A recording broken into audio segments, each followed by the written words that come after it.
എന്താ സൈനബ, നീ വല്ലാതെ ഇരിക്കുന്നത്? മുഖത്തൊരു തെളിച്ചവുമില്ലല്ലോ.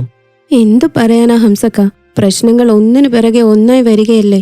എന്റെ ആസ്തിയുടെ കാര്യത്തിൽ ആ തർക്കം ഇതുവരെ തീർന്നില്ല. അവരെന്നെ ഇവിടെ നിന്ന് ഇറക്കി വിടുമെന്നാണ് പറയുന്നത്. അതിന് നീ കേസ് കൊടുക്കാൻ പോയില്ലേ? കേസോ? അതിനൊക്കെ വലിയ വക്കീലന്മാരെ വെക്കണ്ടേ? എവിടെന്നാ അതിനൊക്കെയുള്ള പണം? കോടതിയിൽ കയറിയിറങ്ങിയാൽ ലക്ഷങ്ങൾ പൊട്ടുമെന്നാ കേട്ടത്. പാവപ്പെട്ടവൻ എന്ത് നീതി ഹംസക്ക. അതും ശരിയാണ്. വക്കീൽ ഫീസും പേപ്പർ പണിയും നമ്മളെ കൊണ്ട് താങ്ങുന്ന കാര്യമല്ല. പടച്ചോൻ എന്താന്ന് വെച്ചാ വിധിക്കട്ടെ എന്ന് കരുതി ഇരിക്കുകയേ വഴിയുള്ളൂ. ആ ശരി, എന്നാൽ ഞാൻ ഇറങ്ങട്ടെ.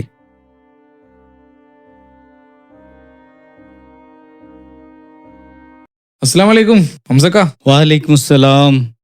ആ ഇതാര് വക്കീലാ? വാ ഇരിക്ക്. എന്താ ഹംസക്ക, രാവിലെ തന്നെ ഭയങ്കര ചിന്തയിലാണല്ലോ. ഒന്നുമില്ല, ആ സൈനബയുടെ കാര്യം ആലോചിച്ചിരിക്കുകയാണ്.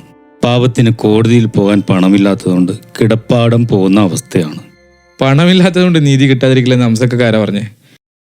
അതിനല്ലേ നമ്മുടെ നാട്ടിൽ ലീഗൽ സർവീസ് അതോറിറ്റി ഉള്ളത്. അതെന്താ സാധനം? പൈസ കൊടുക്കാതെ വക്കീലിന് കിട്ടുമോ? ഓ തീർച്ചയായിട്ടും കിട്ടും.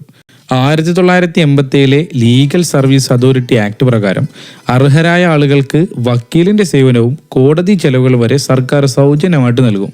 അത് കൊള്ളാമല്ലോ. ആർക്കൊക്കെയാ അത് കിട്ടുക? ബാ നമുക്കേ സൈനബയുടെ അടുത്തേക്ക് പോവാം. കാര്യങ്ങൾ ഞാൻ വിശദമായിട്ട് പറഞ്ഞുതരാം.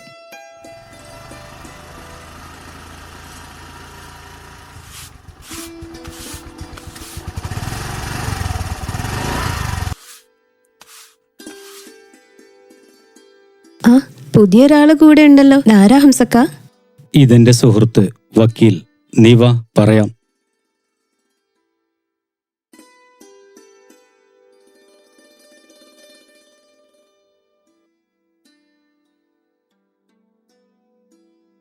സൈനവത്ത, നിങ്ങൾ പേടിക്കേണ്ട കാര്യമൊന്നുമില്ല. ലക്ഷദ്വീപിലെ ഭൂരിഭാഗം ജനങ്ങളും പട്ടികവർഗത്തിൽ ഉൾപ്പെടുന്നവരാണ്.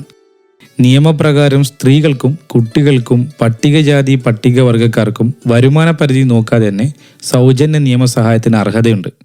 അപ്പൊ ഞാൻ വക്കീലിന് പണം കൊടുക്കണ്ടേ? നിങ്ങൾ ഒറ്റ പൈസ കൊടുക്കണ്ട. വക്കീലിന്റെ ഫീസ്, കോടതിയിലെ പേപ്പർ ചെലവുകൾ ഇതെല്ലാം ഡിസ്ട്രിക്ട് ലീഗൽ സർവീസ് അതോറിറ്റി വഹിക്കുന്നതാണ്. ഇനിയിപ്പോ കോടതിയിൽ പോയി കേസ് നടത്തി വർഷങ്ങൾ കളയേണ്ടി വരില്ലേ വക്കീലെ? ഇല്ല, അതിനും വഴിയുണ്ട്.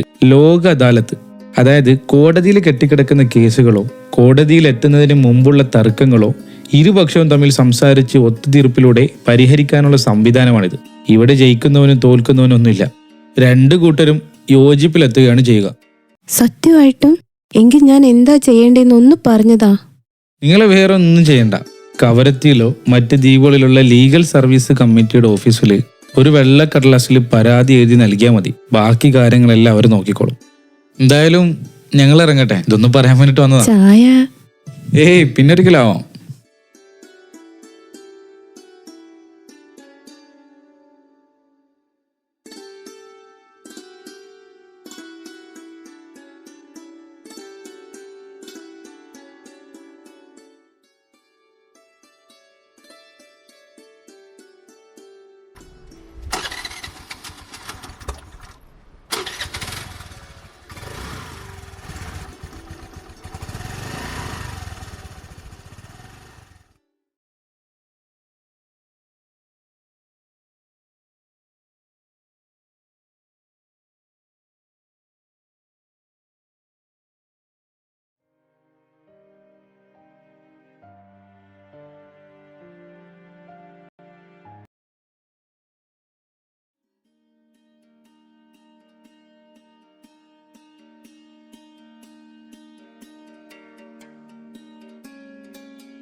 നിയമം പണക്കാരനുള്ളത് മാത്രമല്ല, അത് ഓരോ പൗരന്റെയും അവകാശമാണ്. ഭിന്നശേഷിക്കാർ, കസ്റ്റഡിയിലുള്ളവർ, പ്രകൃതി ദുരന്തങ്ങൾ നേരിട്ടവർ, നിശ്ചിത വരുമാനത്തിന് താഴെയുള്ളവർ, ഇവർക്കെല്ലാം നീതിയുടെ വാതിലുകൾ ഇവിടെ തുറന്നു കിടപ്പുണ്ട്.